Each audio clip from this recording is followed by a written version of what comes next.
Hello. Today we're going to become force detectives. Forces are at work all around us every day, making things move, stop, or change shape. Let's explore some of the most common ones. To get started, what is a force? A force is a push or pull.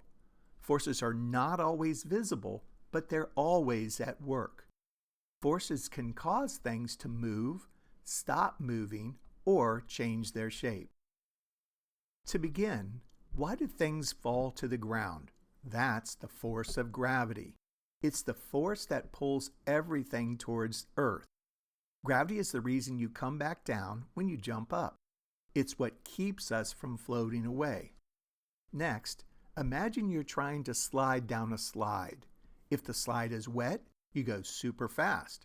But if it's dry, you go much slower. That's because of a force called friction. Friction is a force that opposes motion when two surfaces rub against each other. It acts like a resistance force. A smooth surface has less friction, so things slide more easily.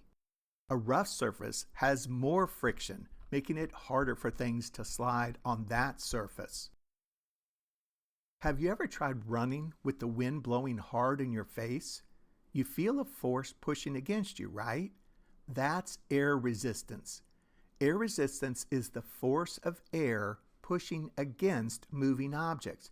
It's a type of friction, but specifically between a moving object and the air.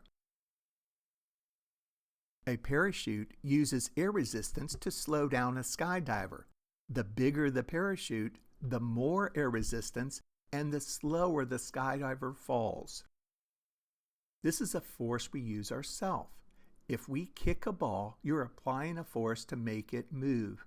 When you open a door, you're applying a force to open it. This is called an applied force. It's simply a force that a person or object applies to another object. Imagine playing a tug-of-war with a rope with a group of friends. You pull on the rope, and the rope pulls back on you. That pulling force in the rope is called tension.